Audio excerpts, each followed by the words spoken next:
Good morning, thank you for joining us. My name is Kay Buxton, I head up Marble Arch London Bid. This morning with me we have Lynsey Blyth, who's a specialist HR lawyer or employment lawyer from Michelmores. Lynsey's going to be talking us through the coronavirus job retention scheme this morning. Just a couple of words from us before Lynsey starts. We have launched this very specialist series of webinars entirely focused on supporting business through COVID-19 crisis and transition and recovery. We have this today. We have issues on insurance, cyber safety, recovery. We're also looking at a nice piece on lessons on social distancing and how we might share those. I'm going to hand over to Lynsey. We've got questions in advance, and there'll be an opportunity as well as we go possibly to ask some live questions for Lynsey. So thank you very much, and I'll hand over to Lynsey. Hi everyone, thanks very much for joining us this morning. I'm going to run us through some of the basics in the scheme. Just due to technical difficulties, I will have to turn off my camera so that we don't have a shutdown halfway through. But I promise I'll be with you throughout, and I will see you on the other side, so bear with me.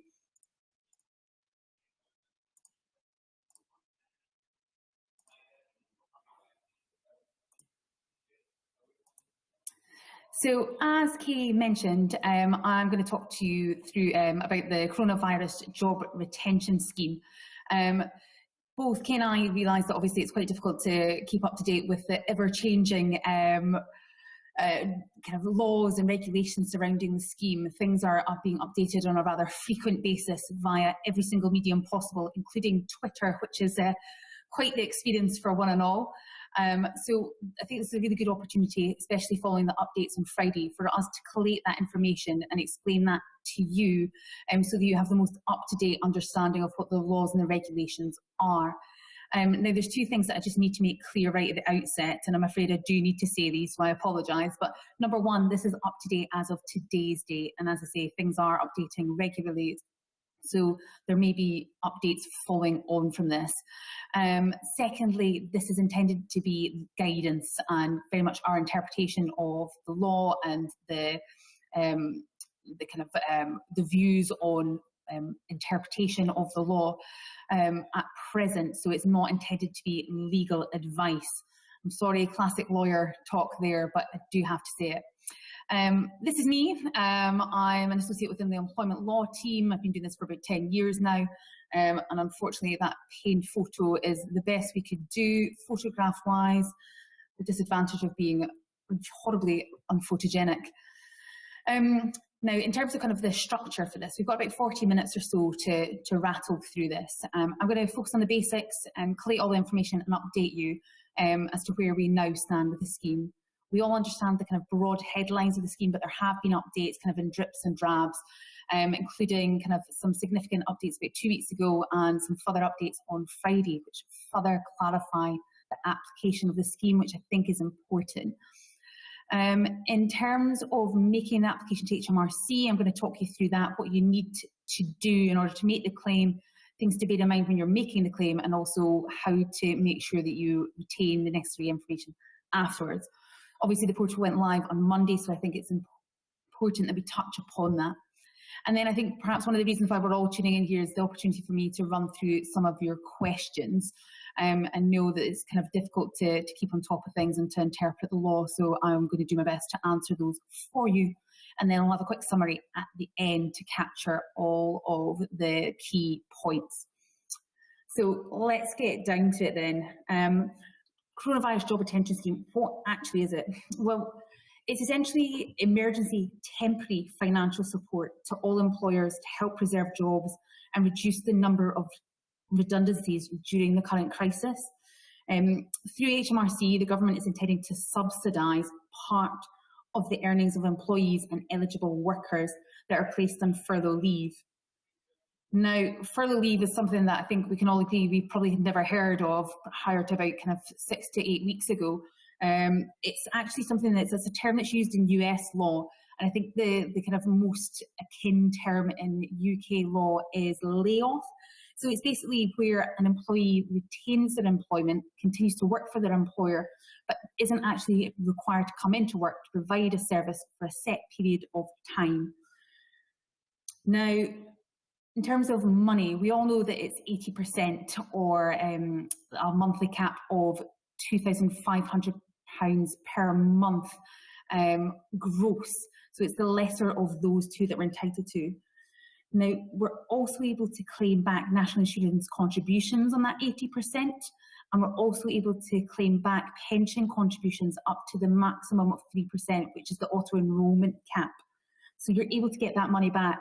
And those, the national insurance contributions and pension contributions, is only in relation to the 80% that we're getting back from the government through the scheme. So if you are topping up wages, so paying that additional 20% or whatever the difference is between the money provided by the government and what's guaranteed to the employee within their contract, you'll have to pay the national insurance contributions and the pension contributions on that kind of difference.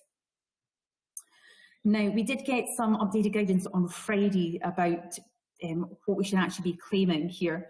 So employers need to claim for 80% of the employee's salary as in their last pay period prior to the 19th of March 2020. It's different to what we previously advised, which was based on the employee salary as at the date of 28th of February. So there's two things. This is likely to be the first claim employers are making, obviously, with the portal just having opened. So you've got two options here. If you have calculated payment through the scheme based on what the employee salary was at the 28th of February, you can still rely on that calculation for the first claim through the scheme. But thereafter, we do now need to be looking at what the employer would have been paid in their last pay period prior to the 19th of March. So one of the questions that we've been seeing a lot of and been needing a bit more clarity on from the government is what's actually factored into that pay claim.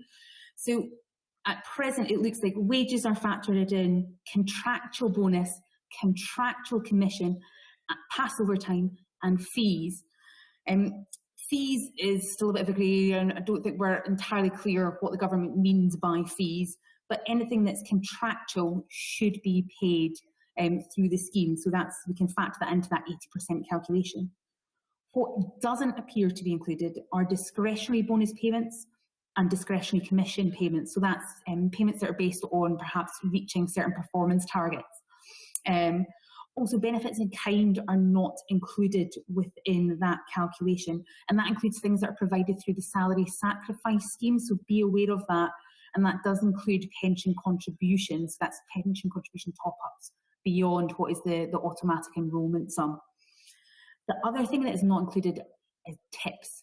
Now, I think that's going to be important for those in the hospitality sector and when we're talking about tronc, and I will get onto that in a little bit later, but that is important that is not currently included.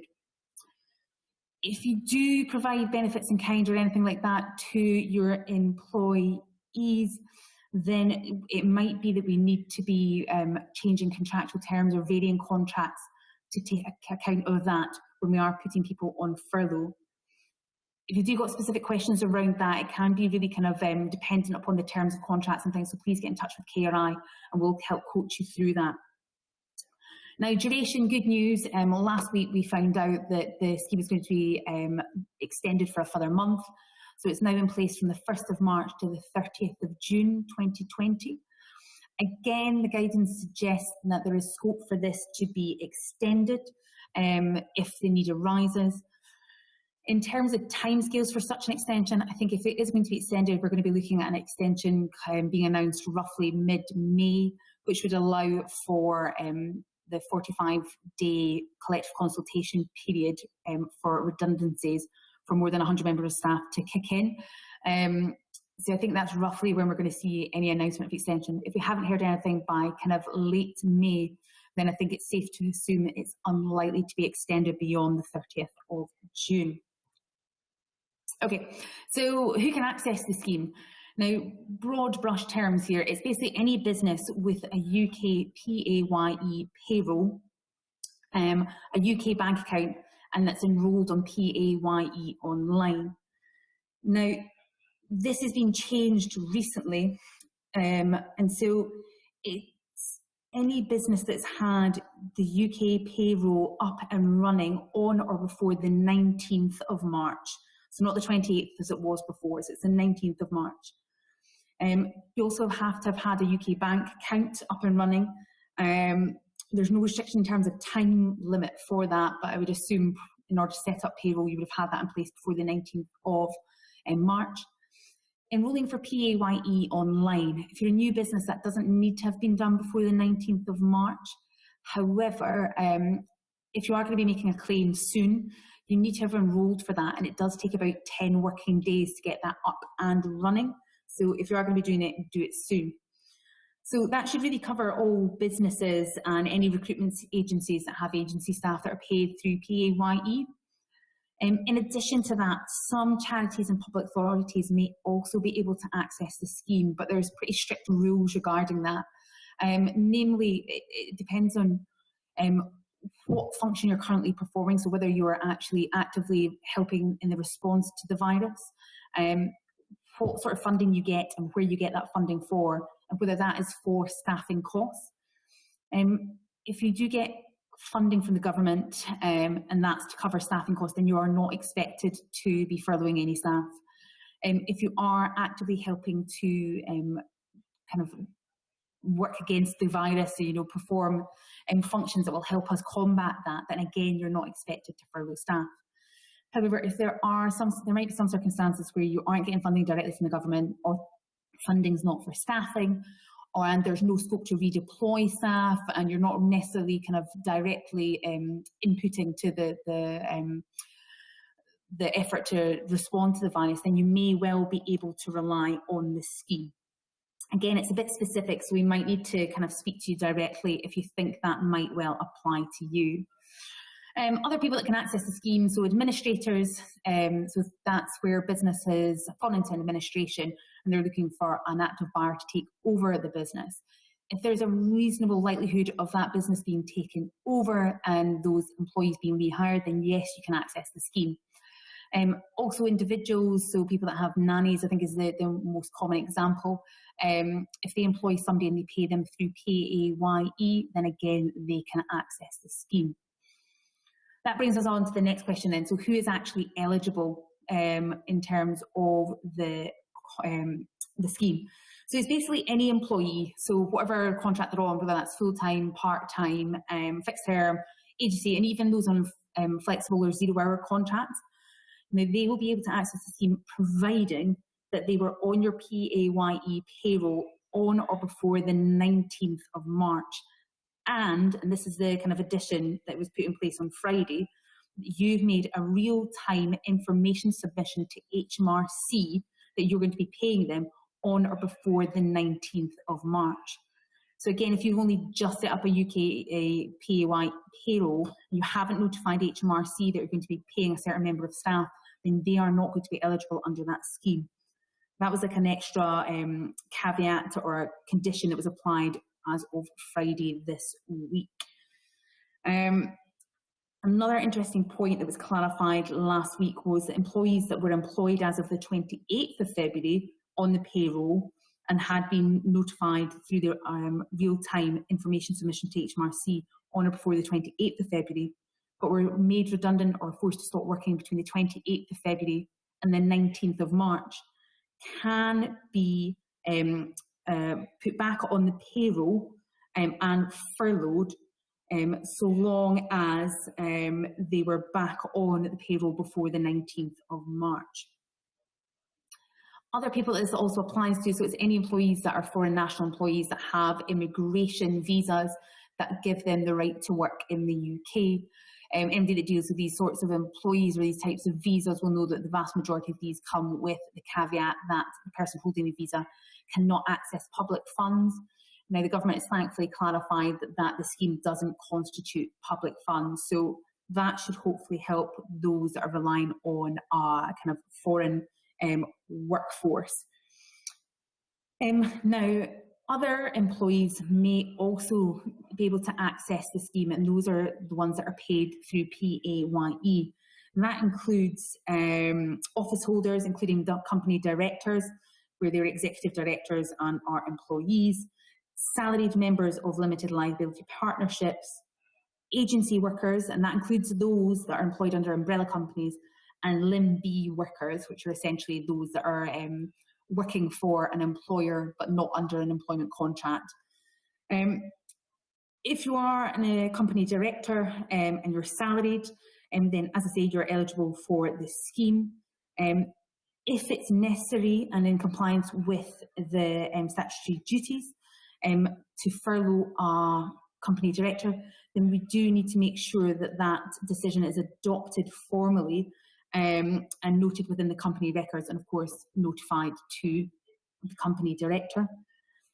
We've got a question later on about what company directors can do when they're on furlough, so I'll cover that in a little bit later. Salaried members of LLP, so that's limited liability partnerships, who are designated for tax purposes as salaried members, can be furloughed as well, and they can receive support through the scheme. Again, because of the way these businesses are set up, if you are going to furlough somebody that's on an LLP, then again, the decision needs to be formally recorded within the partnership agreement. So again, make sure that's put in place, and there may need to be further considerations about pay and how that's addressed within their contract. Agency workers, again, covered, so eligible under the scheme, and as I say, it includes those that are employed through umbrella companies. Furlough should be agreed between the agency worker and the umbrella company or the agency, whoever is paying them through PAYE essentially. That should be agreed between them, but it may be that that agency wants to have input from the end user, so the company that will be relying on the services of those employees. Then I think we'll move on. Let's talk about what furlough actually is. So we've all kind of got a good understanding of this now. It's effectively kind of an agreed period of time where an employee remains an employee but is not permitted to work for their employer. Now, it's a temporary cessation of work, and it is supposed to be for a specified period of time. Now, this lack of work or reduced need for work no longer needs to be as a result of kind of impending redundancies. It just needs to be as a result of the consequences of the coronavirus. So if your business has been impacted by coronavirus, and it's easy to demonstrate that, as I'm sure it will be, then technically you should be able to put people on furlough so long as they meet the other eligibility criteria. Minimum amount of time somebody could be on furlough leave for is 3 weeks. So we can't have people popping back in kind of halfway through that, so 1-2 weeks into furlough to do some work and then continuing on. If you do have an employee that comes in during that 3-week period to undertake work, then that period of furlough ceases. And then when they return to being on furlough, that 3-week period will have to start running again. So don't break that 3-week minimum period. Again, another question that we seem to be seeing a lot of is whether employees that are furloughed can actually do any work for their employers. Now, it's pretty clear from the guidance note that there is no work that can be done while somebody is on furlough, and that needs to be really clear. It needs to be made clear to the employee, and the employee needs to note that they understand that. Now, if we do push any employees on this and try and kind of circumvent the rules, I think there's a definite likelihood that we'll be getting whistleblowing claims regarding that, and I think it will be on the basis that employees would suggest that their health and safety has not been made a priority. So we do really need to avoid that as much as possible. I think in terms of the guidance, it specifically states that an employee that's on furlough cannot provide services or do anything that makes money for the organisation, or in fact any organisation that is linked or associated with your company. Now, rather unhelpfully as usual, the government haven't bothered to define what linked or associated company actually is, but we would consider that the government's intention is to really apply this pretty widely. And I think that HMRC, once they've worked out how they're going to audit this, will come down on people that have circumvented these rules like a ton of bricks. So best to be safe rather than sorry, because I guess the alternative is if you are audited and the HMRC believe that you haven't followed the rules and the regulations regarding this, then they will likely ask you to repay some or all of the money that you've claimed through the scheme, which I'm sure during the recovery period is not what anybody wants. Now, the caveats to this is that employees that are on furlough can carry out volunteering and they can do training, again, provided that it doesn't generate services or money for their employer. So if you're required, if an employee is required to undertake kind of online training, for example, as part of their job, then yes, that can be done without impacting their furlough leave. What I would say is if they are going to do that training needs to be paid at national minimum wage or national living wage for the time that's spent training. Now, if that's more than the 80% that you're getting back from the government, you will have to top that up. There's no way around that, unfortunately.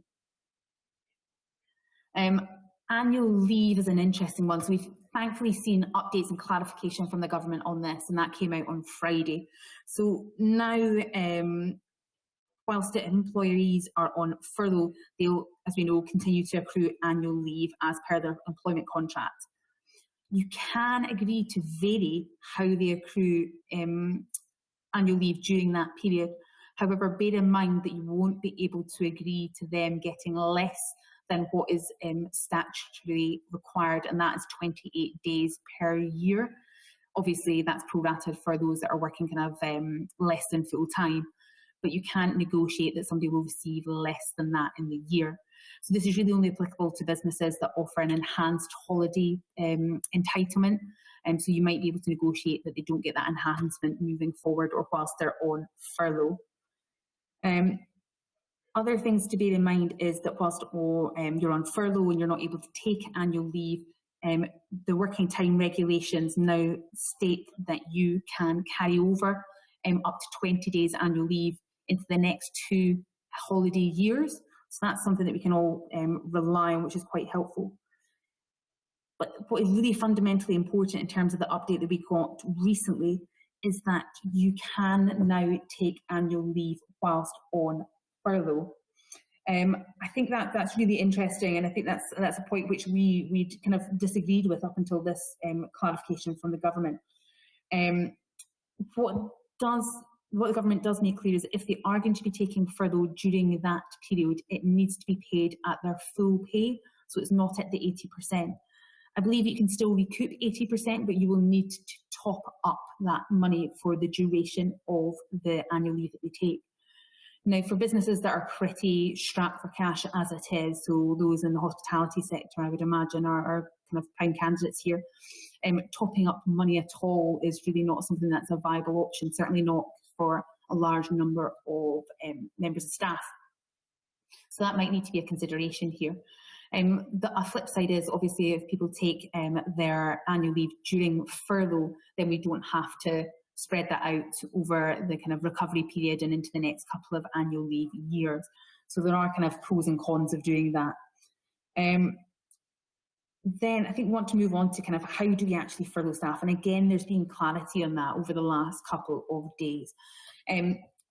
Previously, we'd understood that you could just notify employees of this.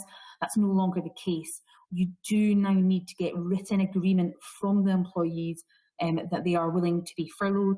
And again, within that, they need to confirm that they understand that they will not be permitted to undertake any work for their employer during that period.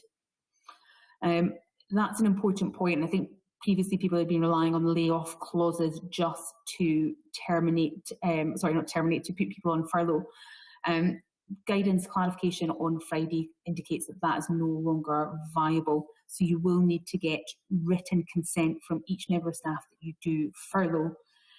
Government has agreed, obviously, due to circumstances, that confirmation via email will be sufficient for those purposes. Okay, now here's the big one, and I think this is something that's really important to all of us given the opening of the portal. So the portal opened at 5:30 on Monday. Anecdotally, we've heard that it's pretty easy to use, although there have been some periods where the system has crashed. We do think it's likely that the government will start to limit the number of claims that will be able to go through at any one time to avoid the system crashing in the future.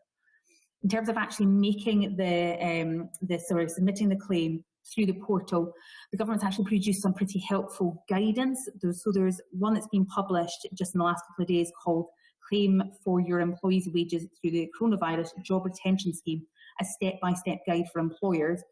which is widely available through the government's website. Actually super helpful, and also gives you a sample calculation. For those of you that are having to do these calculations yourself, that's probably a good first point of call. The government also, which might be news to some of you, have a YouTube channel. And through that, they've got a couple of videos which, again, help you make the application.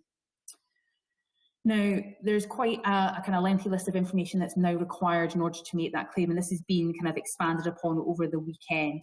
So first and foremost, you need to have your government ID and password so you can access the system. You need to have the active PAYE enrolment, the PAYE reference number. You also need to have the number of employees being furloughed, their national insurance numbers, their names, and then their payroll works numbers for the furloughed employees. So all of those need to be at hand. In addition, we'll also need self-assessment, unique tax reference, a corporation tax, unique taxpayer reference, or company registration number for this. You'll also need to know the claim period, so the start and the end date that we're looking at, so at least that 3-week period, and also the amount claimed for per 3-week period. And of course, your bank account sort code details, and then contact name for the person making the claim. In terms of the actual practical application of this, there's kind of two different approaches depending on how many furloughed employees you've got. If you've got 100 or more, you're actually able to submit all the relevant information using kind of a spreadsheet or a separate document. I think Excel is probably the most likely option for many, but they've advised that the following file types will be accepted. So that's XLS, XLSX, CSV, and ODS. And hopefully that makes sense to at least some of you. Unfortunately, if you're looking at 99 furloughed employees or less, you are going to have to manually input the details, which is a painful job, I am sure we'll all agree. Thing to note about that, if you're going to do that, the system will stop and will time you out after 30 minutes of inactivity. There's no save function at present. That might change, but there's no opportunity to start it and then come back to it at a later time. 30 minutes of inactivity will hopefully allow you to make a kind of quick toilet stop halfway through, but this is really kind of a do it in a one-hour sort of task, I'm afraid, which is not so much fun. Again, as I say, anecdotally, it's all going well at present. We haven't heard of any complete disasters. Couple of points to make clear: you can only make one claim every 3 weeks. So if you've got furloughed staff already and they've been furloughed since early March, you're going to want to make that claim sooner rather than later. The sooner you make that claim, the sooner you'll be able to make the next one and get that cash coming in. Payment will actually be received via BACS from HMRC once they accept and agree your claim, and they'll do that within 6 working days. One really important point to note is in terms of retaining information. There is no confirmation email that comes in once you've actually submitted the claim online. So you'll get a page which confirms, like an online page which will confirm that you've submitted those details. Take a screenshot of that, save that, make sure you've got hold of that because you won't be able to get that later. That should have their necessary reference numbers, etc. The other thing you want to make sure that you keep hold of are the calculations that you put in and the information you've put in. It is likely when we're audited in this later, the HMRC will want to see that information, especially if there's any dispute about what you're claiming. Now, rather helpfully, the first question that we got recently was actually about kind of how long we keep furlough records. So I'll just jump straight into this. We're looking at 5 years here, so that's how long these need to be kept. So that's letters to employees, decisions of who to furlough, correspondence with the employee confirming acceptance, and also any applications and claims to HMRC. All of that needs to be kept for 5 years. It does suggest that the audit process might continue on for quite a long period of time. And I do think that it's likely that HMRC haven't quite worked out the parameters of that audit process quite yet. But they are trying to give themselves as much leeway as possible. Next question, is furlough likely to be extended? Great question. As I said before, the guidance at present leave scope for it to be extended. There's nothing at this point in time which gives us an indication as to whether it will be extended or not. It really depends on what the circumstances are at the time. However, I think in order to take account of collective redundancy consultation for more than 100 employees, which is a minimum of 45 days, I would expect any decision regarding the extension of furlough to be made mid-May. After that, it's unlikely that we'll see an extension if we haven't kind of had notification of that then. Next question. If a furloughed employee is a director, what tasks can they reasonably perform? So furloughed employee is a director, so that's obviously going to be an executive director, so anybody that's a salaried director. At present, it talks about them being able to undertake work to fulfil a duty or other obligation arising from an Act of Parliament relating to the filing of the company's accounts or provision of other information relating to the administration of the company. So that's clear as mud. Really, it's kind of anything that you've got statutory duty to do, you can do that. So that's kind of filing reports and possibly AGMs. But if you are going to be doing this, you're really only doing the bare minimum in order to complete those statutory requirements. Anything beyond that, anything that is above and beyond, is a big no-go.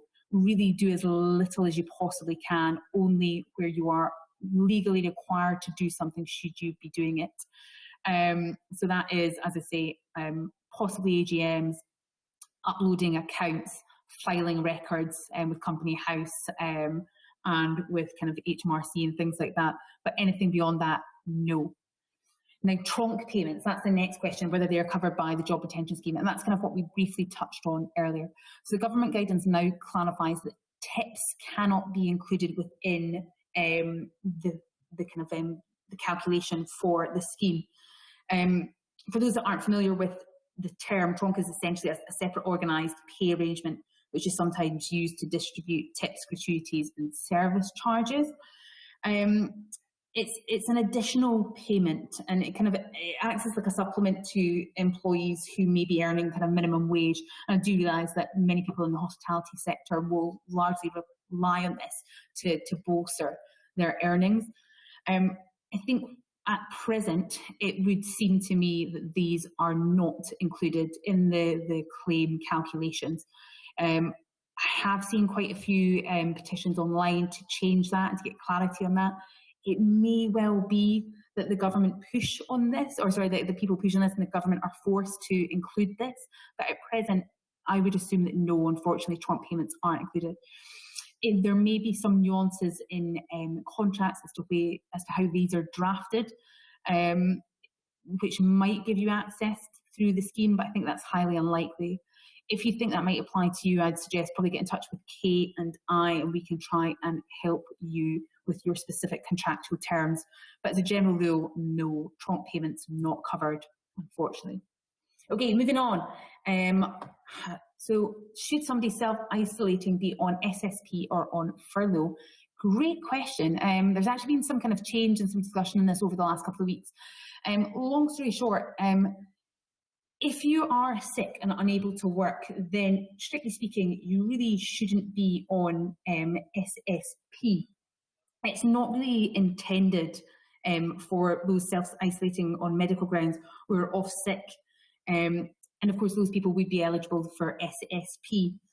However, the guidance does state that short-term illness and self-isolation should not be a consideration in deciding whether to furlough staff. But if an employer wants to furlough employees for business reasons and they are currently off sick, then the employer can furlough these employees. But of course, if you are going to furlough them, that ceases their entitlement to SSP. So long story short, yes, you can actually do this, and it's really very much a judgment call for you.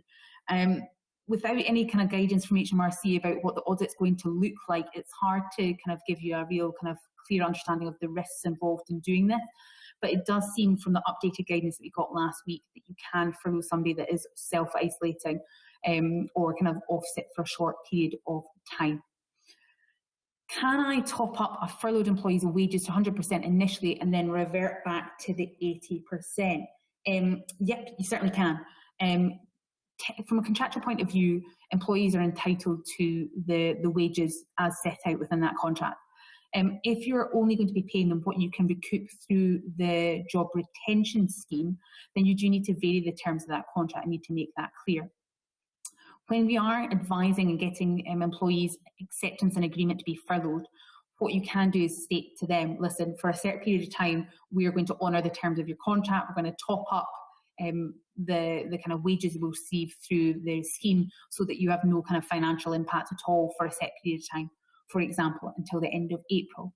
However, we'll then have to reassess, or thereafter, from May onwards, for the duration of this crisis, you will only be getting 80% of your kind of normal pay. So long as you clarify that in writing and you get your employees to agree to that, again in writing, even if it's just by email, then yep, certainly no problem in doing that. Okay, what if I need to make redundancies between the furlough period and reopening for business? Sure, certainly can. No problem doing that. What I would say is the normal redundancy rules and protocols apply. So if you are making less than 20 people redundant, it's just reasonable consultation. If you're making 20 to 99 redundant in a single place within a 90-day period, then it's at least a 30-day consultation. And any more than that, so 100 or more within 90 days at a single place of business, then you're looking at a 45-day minimum period of consultation. So that really needs, those kind of time periods need to be factored in when you decide to start doing this. And that's kind of the comment about whether the scheme might be extended or not. That's definitely a consideration for the government when they're thinking about extending. So long as you follow the normal redundancy process, you can still do that where people are furloughed. What you do need to think about, so additional considerations to factor in here, are going to be how you go about this. When you are putting people on furlough, obviously we'll have to check that people have you've got your employees' personal contact information. So any kind of information regarding redundancies and things like that, if somebody's furloughed, will need to be done via their personal email and personal contact details, not through work emails. And I have seen, unfortunately, employers fall foul of this. So make sure you've got that and make sure that's how you're doing your kind of consultations.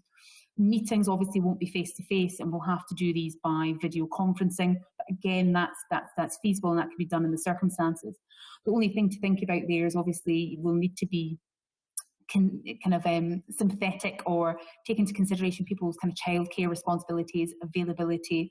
I think many people will struggle to get time alone if they've got children, so it might need that you need to be a bit flexible about times and things like that. So always factor that in. But yes, you can start redundancy process whilst people are on furlough. Okay, last couple of questions here. Can furloughed employees volunteer in the name of the employer?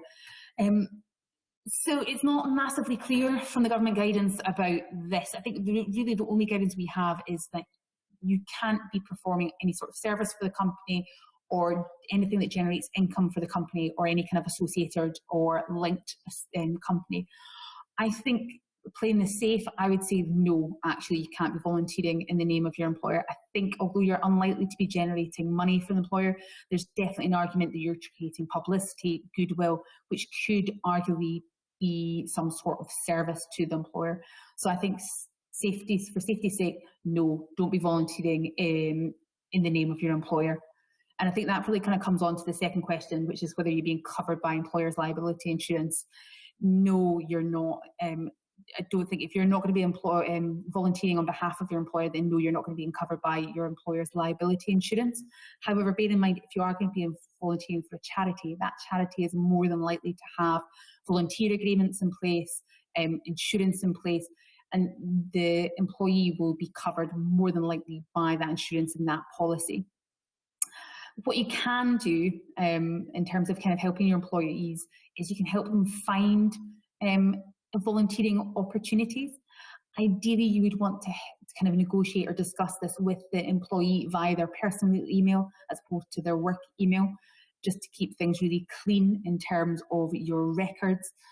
And I guess that brings us into the third question on this page, which is if a furloughed employee is volunteering under the name of their employer for a charity, do they still need to cover the same one, cover their volunteer policy? Yeah, again, no, doesn't fall under that volunteer policy. And really any kind of communications with the volunteers regarding this really should be done via their personal contact information, so not using work email, work mobile to complete that activity. I think it's very likely that that will constitute work for the purposes of this scheme. So yeah, don't fall foul of that. Try and avoid it where possible. And until we get more clarity from HMRC about how things are going to be audited, I just don't think it's a risk that employers want to take right now. And sorry, the last question, I don't think I've covered this one, is are there any restrictions on what employees can do in a voluntary capacity if they're furloughed? No, nothing beyond working for their employer or any linked or associated company. They can use the skill set that they've developed working with their employer for another charity, etc. That's absolutely fine, just so long as it's not a service or money that's generated for their employer there. So no other restrictions in place in regards to that. Okay, and I think that's all the questions that we've had thus far. So I think just the last couple of points I wanted to clarify is obviously scheme is now live 1st of March to the 30th of June. You need to have been on the employer's payroll on or before the 19th of March 2020, and you need to have made that real-time information submission to HMRC regarding payment of that employee before the 19th of March. Employee needs to now agree in writing to be furloughed, but you can rely on an email for that. It's 80% of the contractual pay, so contractual is the important part there, that can be recouped through the scheme, and that's up to a maximum of £2,500 per calendar month gross. And of course, obviously employees accrue and can take annual leave during furlough. And I think that brings us to the end of the presentation. If I kind of jump back on there. Hi Kay, you can hopefully see me again. There we go. Oops, I think you've got your microphone off there. But yeah, I think that kind of brings us to the end. And I think both Kay and I wanted to kind of say that that's kind of a whistle-stop tour. We've tried to cover most of your questions there. I know there's probably going to be a few more questions that come out after this, and I realise I've taken up quite a bit of time already. I don't want to run on too far. If anybody has submitted questions we haven't covered, we'll try and get back to you on these kind of today, tomorrow, just to clarify those points. In the meantime, if you do have any questions at all, please contact Kara, and I'll pop up our details just at the end there so you can get hold of those. Obviously, also the government website has really good guidance on this, and they are updating it pretty regularly. We ourselves are obviously doing updates on a kind of near daily basis, and making sure that people are kind of kept up to speed with things. So always check our website as well. And then hopefully that's been helpful.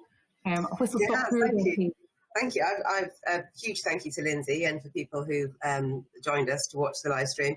I've learnt lots. Really good to have the volunteering clarified, I think, because we have had some people get in touch.